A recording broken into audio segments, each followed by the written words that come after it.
Ma présence sur le territoire camerounais est justifiée par une décision du Comité international préparatoire du Congrès, dont je suis le secrétaire général du mouvement fédéral panafricain.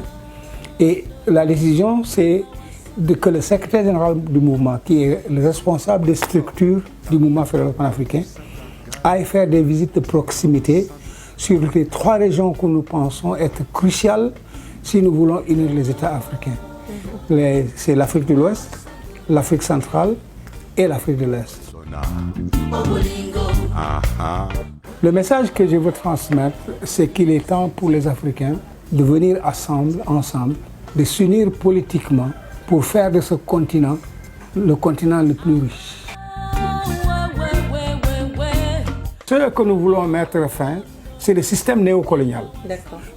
Il y a eu la fin, entre guillemets, du colonialisme, mais le colonialisme, c'est une entreprise économique. Elle était justement renforcée par la présence militaire et une administration extérieure. Mais le développement de la conscience humaine a rendu impossible et intolérable cette forme de domination-là.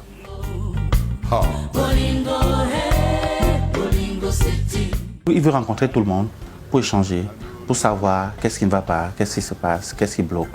Et ces articulations tournent autour de 3 thèmes.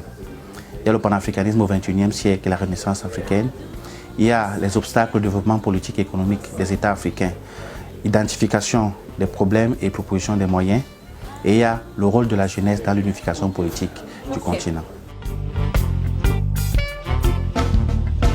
Que chacun à son niveau sache qu'il est appelé à être un champion, et un champion pour l'Afrique, non pas pour l'Afrique des individus et des égoïsmes, non pas pour l'Afrique des ostracismes, mais pour l'Afrique de la convivialité, des partages et de vivre ensemble.